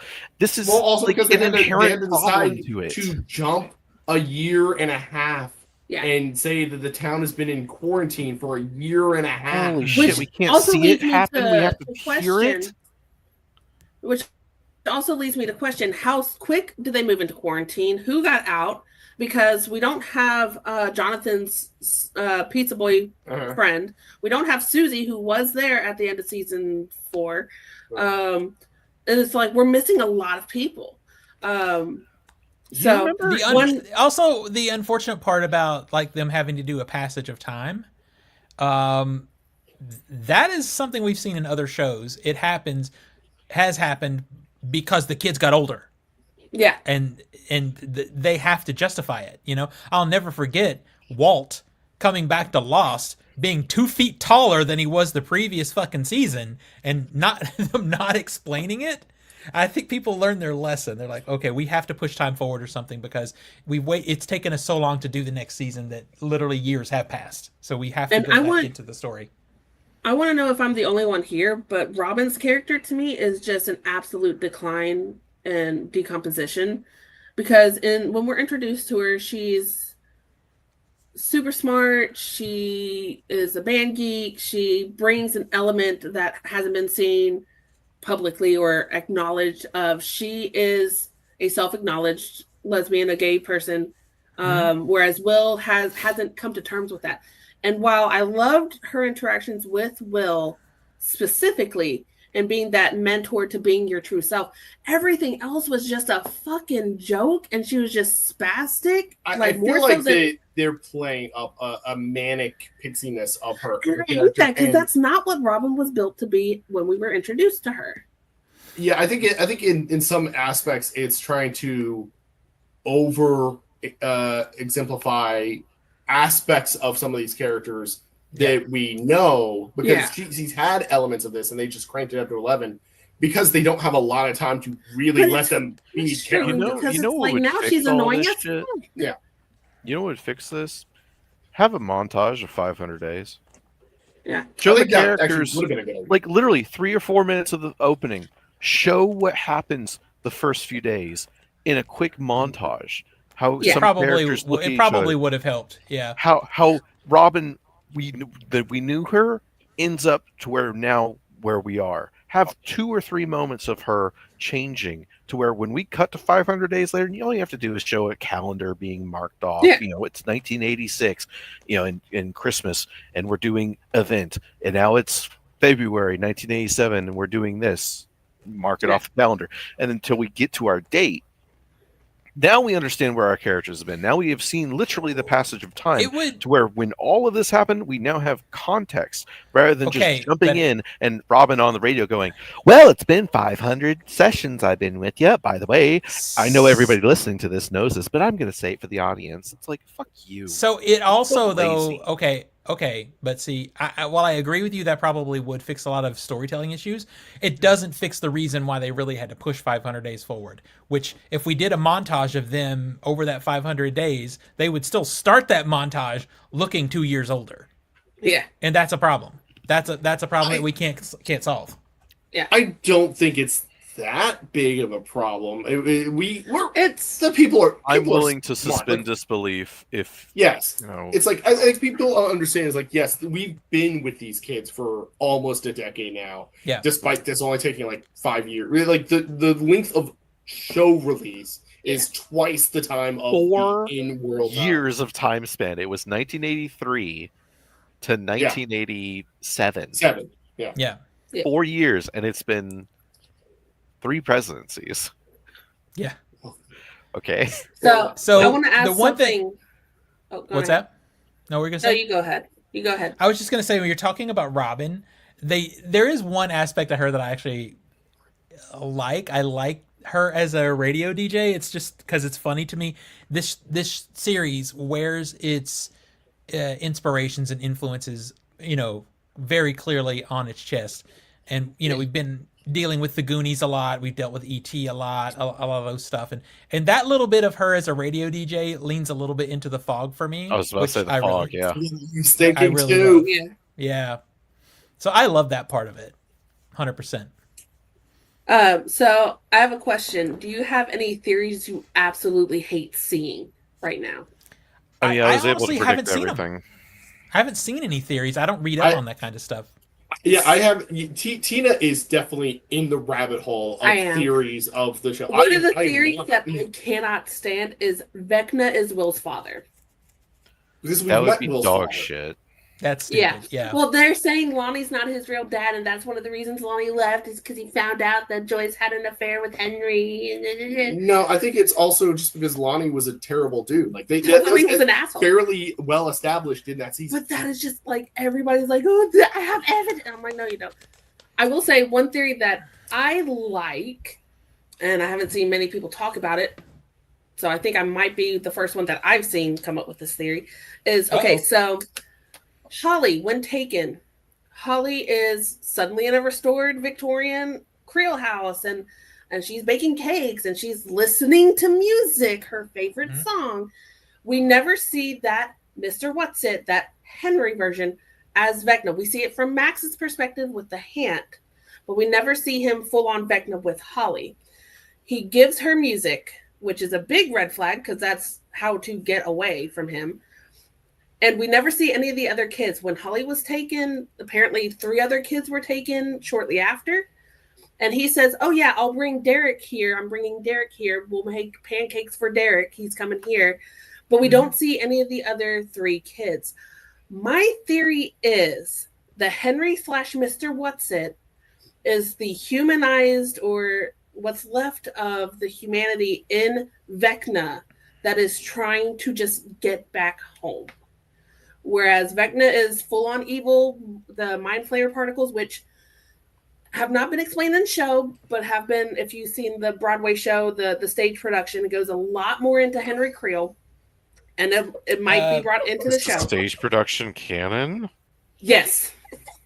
Yes. Oh, you need to. The Duffer I Brothers have cannot said. believe that is a phrase that exists. Well, I But- mean, you could say it started with Harry Potter, but sure. Yeah. But the stage production has a lot more on Henry Creel's story, which they've started already bringing into the show with the cave.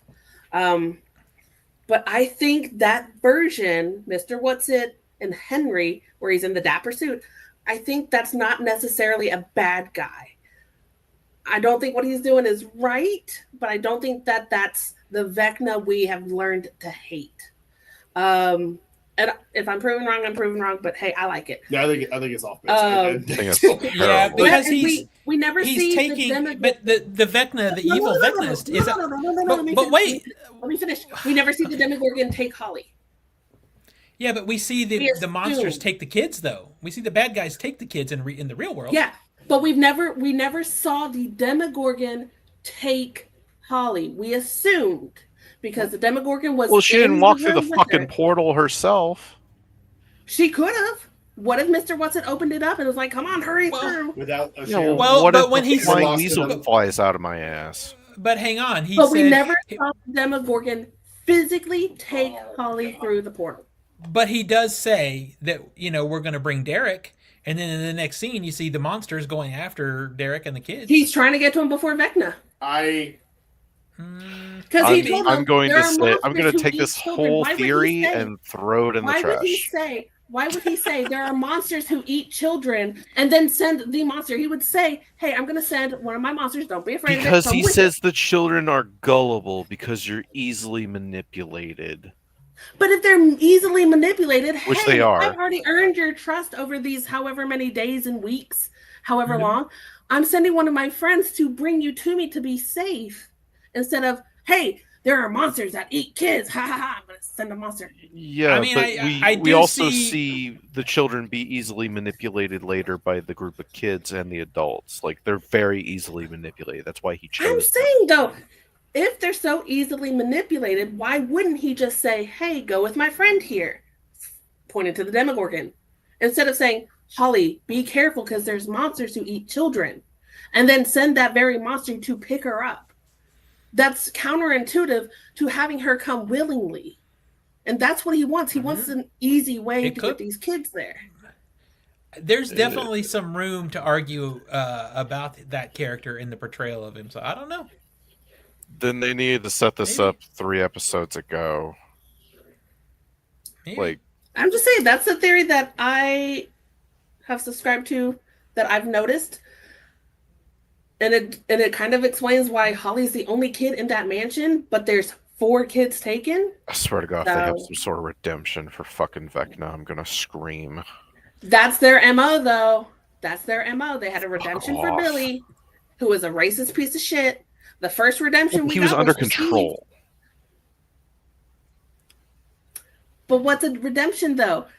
If you go back to D&D lore, if you go back to full-on D&D lore, the Hand of Vecna is kind of like a monkey's paw. It's an actual item. Look it up. The Hand of Vecna is an actual kind of monkey's paw where the player has to cut off their hand and attach Vecna's hand. And whatever good they try to do ends up turning evil. Like, say, in the stage production, Henry tries to save Dustin's mom's cat from being eaten by the Demogorgon. That's just like a small act of mercy, and ends up killing the cat. It's a monkey paw situation.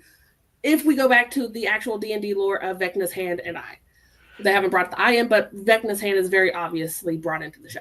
Okay. I'm just saying, I can see paths they can take to redeem Vecna. Okay, let me just I say hope like they this. don't. I hope If they they don't do do- that though. I'm going to shit on this show. I will piss on it. I hope Fuck they don't. that. I mean, I agree. I see what you're saying. I hope and that happens so Zach can do that. Yeah, it might be worth it, to be honest.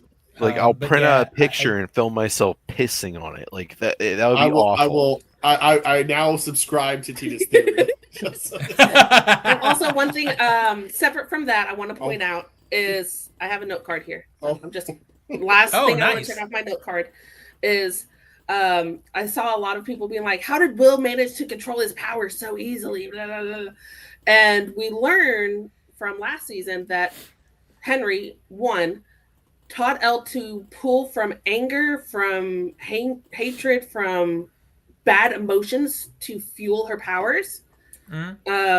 Most notably, her mom being taken from her.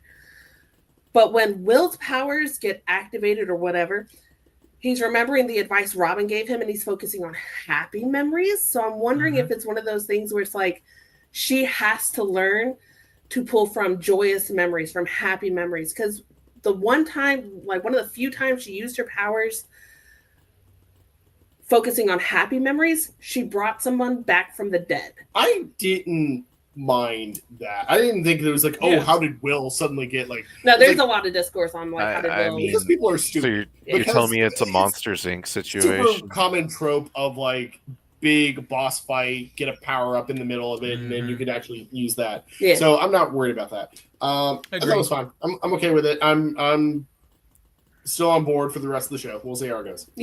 And I will say, if my theory is proven right, I want $5 from each of you bitches. Exactly. Fine. No. Nico said no. No. I will say it's a damn shame that the best actor of the kids gets sidelined for most of this. Yeah, she's in a canyon doing like one scene. You got Sadie Sink gets like 2 lines in the entire first handful of episodes, and she clearly, without question, the best actor of them. Scenes. Yeah, I would. Yeah, I would too. Yeah, Sadie Sink is absolutely the best. Actress here. Yeah, and she got to do nothing. So hopefully that gets course corrected. I don't think any of the kids are acting poorly. I think definitely Millie Bobby Brown is the weakest, which is weird because she's 100% the focused character, but she's definitely the weakest of them. But I think she's so flat. Yeah. And a lot of that is also direction of like play this character as emotionless as possible. Yeah, but it's like at some point, like at some point you need to actually emote. Yeah, because season 1, I get it, because she spent her life in isolation. Okay, season 2, you could argue that same point of spending a lot of socialization time in Hopper's cabin. Okay, season 3, you have her integrated into society. You have her going out. There's a whole sequence of her coming out of her shell and learning how to shop. Hang on, Zach. Yeah. Come on. Yeah, so and she's still emotionally. Hey, one at a time. Jesus Christ. Go ahead, Tina. Keep going. And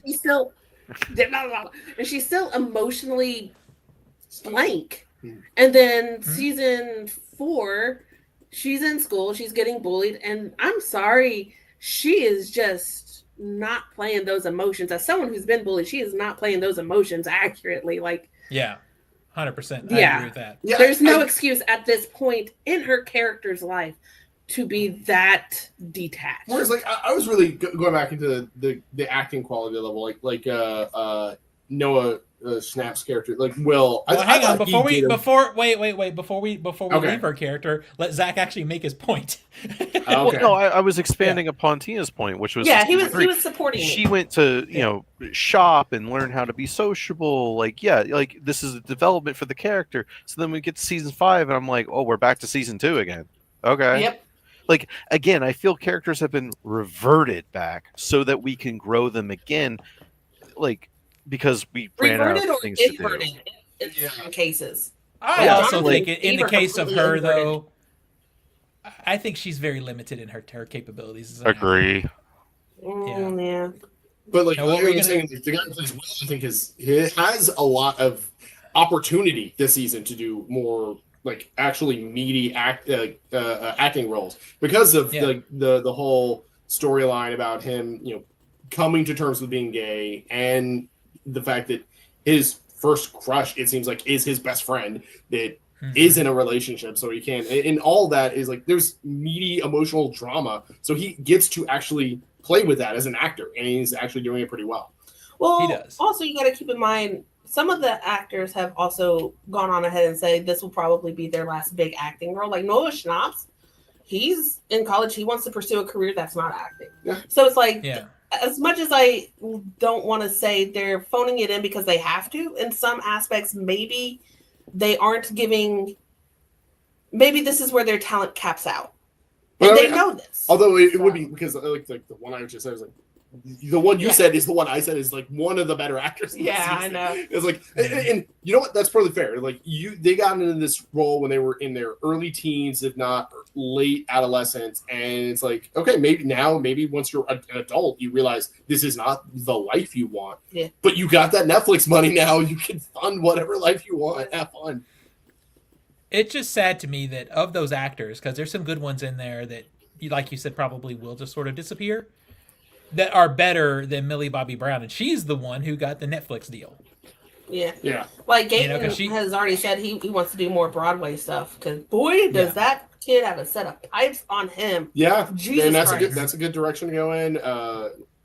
I know, like Finn Wolfhard's had plenty of acting opportunities post this, And every single one is like, man. You know what? I think he's definitely broken out more than Millie Bobby Brown. Like Millie Bobby Brown has gotten more Netflix jobs with the like Enola Holmes stuff, but I mean, well, she's also written a couple of books too. Not that we're going to get more Ghostbusters like legacy movies, no. but he was in those too. Those are fairly big performances. Didn't he even direct or write like a horror film comedy that came out this past summer? That sounds familiar. Something he did, and I heard it wasn't good. I heard it wasn't good, Summer but I mean, Monsters. it's something at least. It's not Netflix.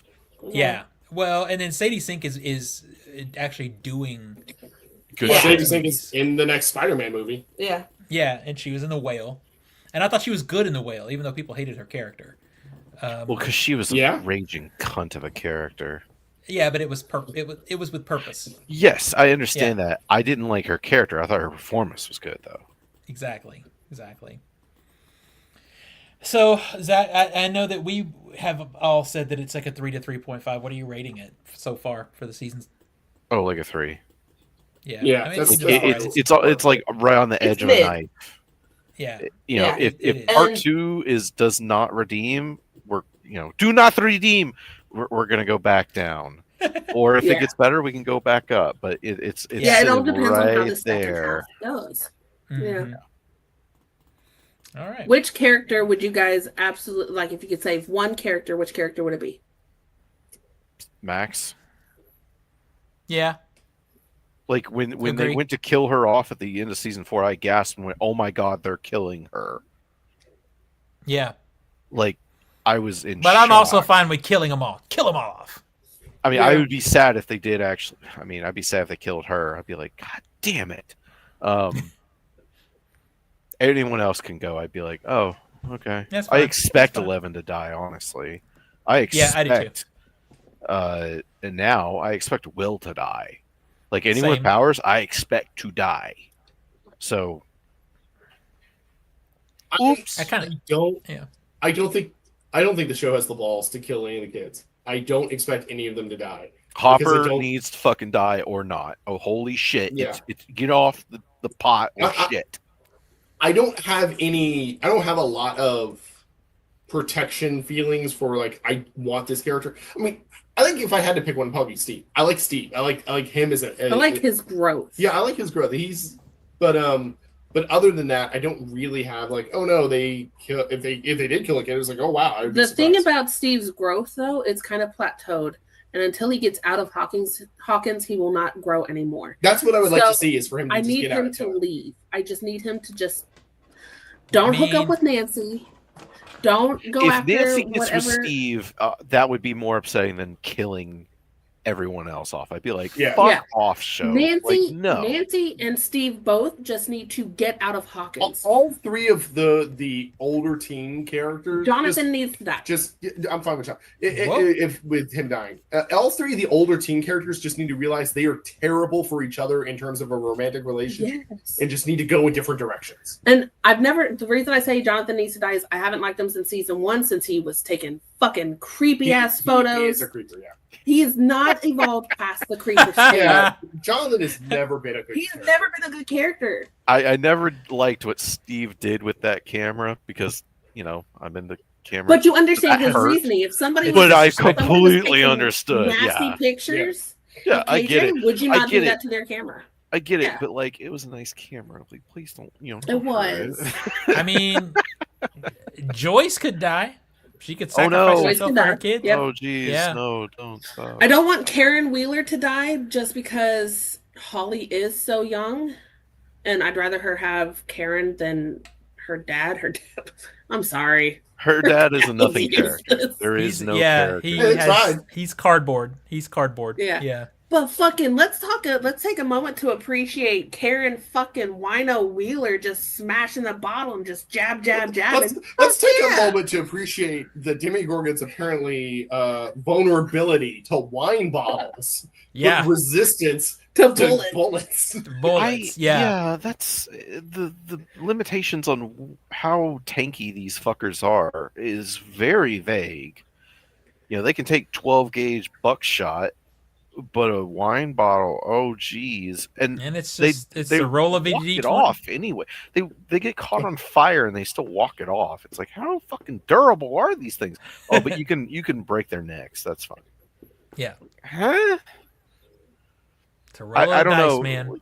A roll of the dice. I feel like the show really needs to go like, and this is the limitations of the Demogorgon as a creature, and you go, okay. I think the problem is, the show needed to have decided that earlier. Yeah. It needed to do it at the end of was. season 1. Like, the limitation was like catching on fire. And like season 1 was basically like 11 ripping it apart with her mind. And it's like, okay, that's cool. But Yeah. also in the last season, when in the Russian prison fight, it was like, we got to light it on fire and then do all this stuff. And it's like, okay, that makes sense too. But why is the military that's here studying the Upside Down not equipped to know how to? They have flamethrowers. They use flamethrowers to open up the fucking gate. Yeah. I Can they just not felt like we do needed it an action together? scene. We need to get these people out of the way. So we're going to lower their IQ to 24. So they just blindly fire into it. And we'll have a scene of destruction. And then we just move on with the plot. Yeah, pretty much. Yeah. Because we need to get to our set piece of Will. And we need to do it as quickly as possible. I'll be honest. I'm going to be very pissed off if at the end of it it's just an entire D&D game. I don't And think they're That would be... I don't think the show is going to go that route. I know. That would be terrible. That would would be be the worst ass. ending for me. Yeah. I think that would be the worst ending for me. All right, we're coming Agreed. up to an hour 45. Yeah, so if you want to pick up a piece of physical media this week, Tom and Jerry, the Golden Age anthology is out. The Killer is out in a 4K. His Girl Friday is now out in a 4K. Return to Reason, 4 films by Man Ray is out. Wicked 4K limited edition steelbook is out. It's a new design and it's back in print, so those went out very fast before. Let's see what else. The Ninja Trilogy, hell yeah, is out in 4K. I'll be getting that. Pulp Fiction 4K steelbook is out. Dawn of the Dead 4K Amazon exclusive steelbook. Paul in 4K. People Under the Stairs in 4K collector's edition, and Wild Style limited edition 4K. So a lot more stuff too, but that's the things that I see right now. So I guess we will reconvene on this whole Stranger Things thing after Christmas, because the next Yep. No, after New Year. Let's just save it for New Year's. Well, I'm very likely that Wednesday between Christmas and New Year's, we probably won't do a show anyway. We'll see Yeah. what everybody's availability is. Yeah, because I think that is Christmas Eve. I think that's New Year's Eve. I think New Year's Eve is on the Wednesday. Yeah, it's a Wednesday. Is it? Yeah. So we'll next be talking about the next time we visit that, we'll be talking about the end of it and whether And Steven that's keeps when his I'll be- Netflix.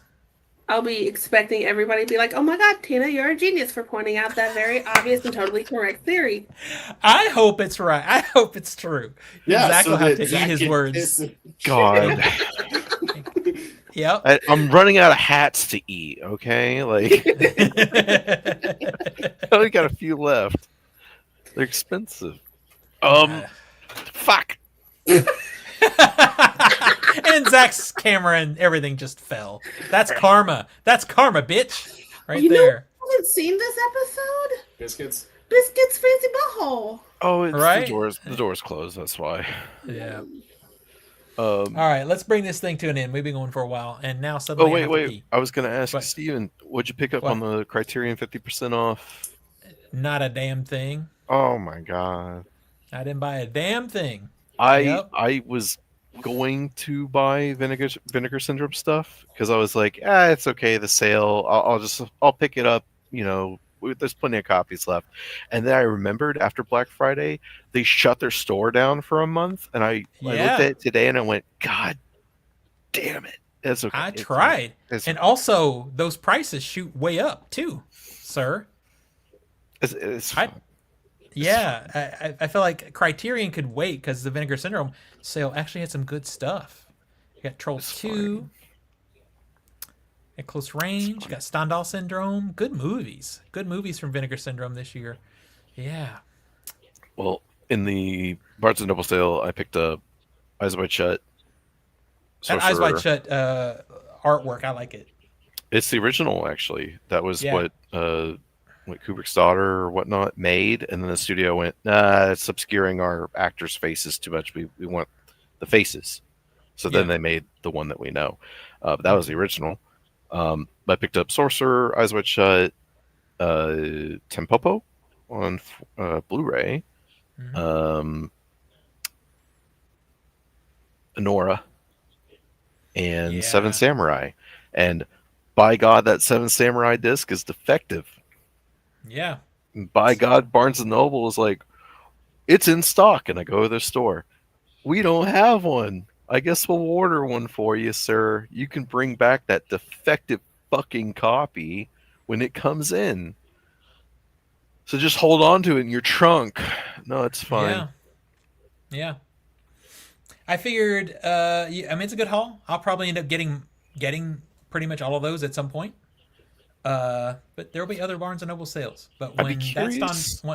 when that Stendhal Syndrome special edition sells out, I won't be able to get it again. So I had to have it. I'll be curious to hear your thoughts on the Eyes Wide Shut new video look, because it's Yeah. very touchy subject online. People are either saying it looks fine or this is botched. So Well, the question is, are we in the same fucking situation where people are saying it's botched because they're remembering what the Blu-ray looks like and not what Yes. the actual theatrical experience looks like? Well, here's the thing too. Because I get so tired of people saying the Basic Instinct 4K looks like shit, and it does not. It looks This is correct. the cinematographer going and being like, no, this is how it should look. However, it does look modernized in a way. Mainly because in 98, when they were doing this, or early 99, they didn't have the digital color grading techniques. They had basically a kind of one size fits all. So now we can go in and retain color in the faces and change other parts of the image that we wanted.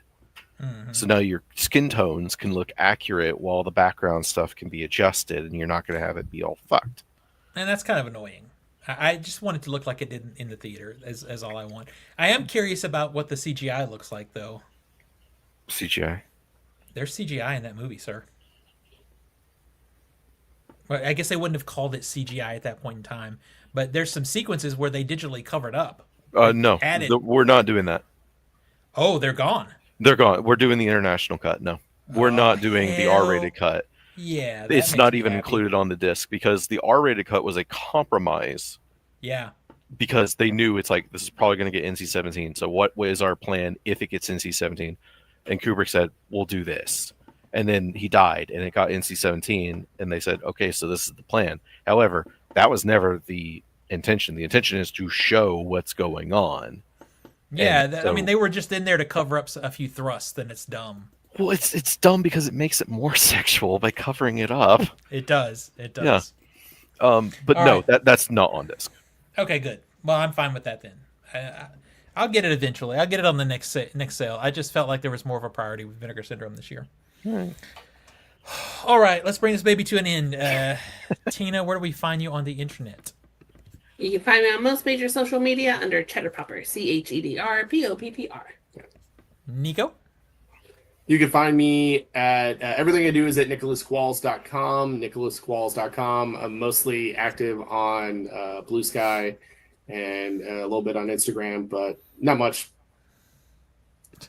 Zach? You can find me out of focus here on the As podcast usual. again because my Yeah. camera. How embarrassing is that for you No. as a DP? You can find me recovering from jet lag, and you can. Is my camera going? No. Okay. You can also find me on Discord and Steam. I'm a dangerous mute lunatic, and you can find me on Letterboxd, Master Z91. All right, you can find me mostly on TikTok at The.Film.Doc. Also, that on YouTube, and technically because I'm dragging my ass, it's OTS Movies on Letterboxd. Those are the places I'm the most active. And then, like I said, right here, supposedly every week, but most weeks here with these fools. Damn, I go It out gets of the hectic country for around a the few weeks holidays. and there's no podcast. It does get hectic around the holidays. It does. But at any rate, we'll see you guys next week. Bye, everybody. There you go.